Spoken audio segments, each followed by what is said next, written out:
Dow Bartling here, and I certainly hope that you are prepared for another brighter summer day. This one, folks, is going to be just a little bit different. You see, when I was preparing for this episode, I got so engrossed with it, we're going to need to break it down into 2 chapters. And hopefully you're going to be, as they say, glued to your seats for chapter 2.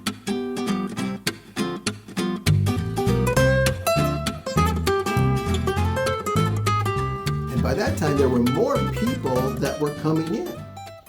Again, my observation is, as more and more of us baby boomers are flying, one couple or maybe both couples are going to need wheelchair assistance. In fact, as I was later talking to Donna, I says, this could be a business. They have where you can escort a minor on an airline. Or we met a lady, not this flight, but a time before, she was escorting a dog. This person had bought a dog on the East Coast, pedigree line, how long, and she was escorting that dog to California, and then she would then be coming back as an escort service. That could be a business. You escort us baby boomers from that and make sure that we're getting our connections. So when we finally did get our wheelchair assistance, instead of having an hour between catching our first flight, we only had 15 minutes. And we had to go through TSA. Thank goodness we had TSA pre-check, and thank goodness one of those ladies were there to help us expedite through. So that was one of the observations I had that day. Once we got to our second flight, and we had a layover there of well over an hour and a half, even more, we were sitting there, and of course we did go to our then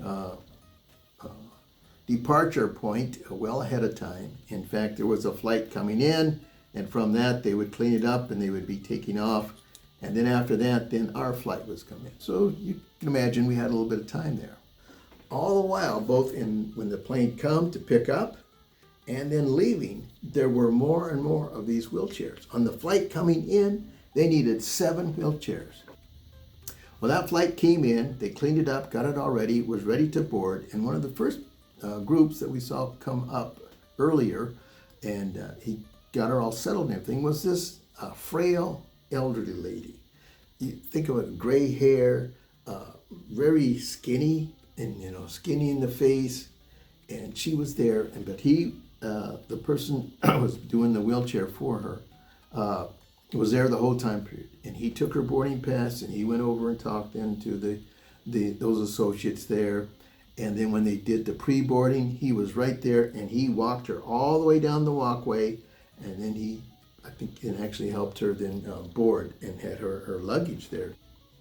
Well, when he came back, then he was walking his wheelchair, going on back, kind of went to his computer pad, his tablet, and was getting ready to go down. And I watched him, and he probably, I don't know, maybe took 20, 30 steps. And then he stopped, and he looked back, and he turned right around. I mean, it wasn't even 5 seconds. He turned around, and he went back to then the senior person there that was at that particular gate. Seemed like a real nice lady, and she was real good with her group of people that she had under her there. Indeed, she was not the definition of the Peter Principle. Not at all, folks. Well, anyway, this associate pushing the wheelchair, he comes up to her, and they're talking and everything.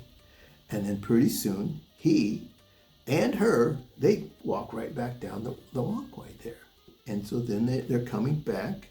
And then when they come back, they both had smiles on their faces, and you could tell that it was just a good experience there that had happened there. And he's walking away then with his pad, going on to his next client that he's going to help there. Well, this senior associate there, lady, she shared then with the other 2 that was working with her what had taken place. Here's the story, folks. You see, when he took that care to take care of her, and actually I think he's prepared for everyone that's going to sit in his wheelchair, how he's going to treat that person with care. As he then seated her, this elderly lady very much appreciated that. And so she handed him a folded $20 bill and handed it to him and said, "Thank you very much." He said, "No, thank you. Is there anything else I can do for you?" And so then he sticks it in his pocket. And then when he's leaving and going down, he stops and he pulls it out, maybe put it in his other pocket or whatever. And he gets to start unfold it, and he sees it's not one $20 bill. There are 5 $20 bills. At that point, it just stopped right in his tracks and thought, this is too much. This must be a mistake. And so that's when he went and then went to that senior associate there and then asked for maybe some guidance. And she says, "What do you want to do?" He says, "Well, I want to ask her about it. Give it back to her." So she said, "Let's go."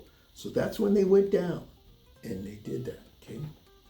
Well, when they did that and then confronted the lady there at the mistake that had happened there, oh, she said, "Oh, thank you so very much." And everything. As he fanned out the $20 bills, she took one of those and says, "Thank you again. The rest are for you." Your tip of gratitude.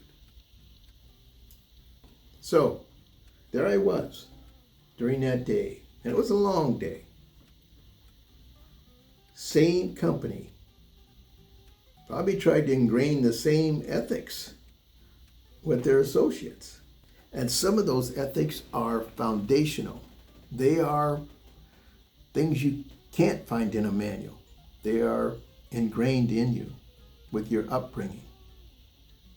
But it gave me a good feeling of it was a good day. Indeed, it was a good day. As I've been saying, when you prepare for your clients, when you prepare for your associates, they're just as important. When you can prepare for yourself, that's when you show you care. And it can be something as simplistic as when we would sit down for a dinner, and my son Justin, who loved to cook, he was prepared. He knew what he was going to cook. He knew how he was going to cook it. He knew what LaDonna needed and what she couldn't eat. And then he prepared that way. It was a fine example of when you prepare, you show you care. Just a couple of tidbits on observations I had. Not only East River, but way East Coast, on the Jersey Shore. So, until we meet again, I want you and yours to have yourself that brighter summer day.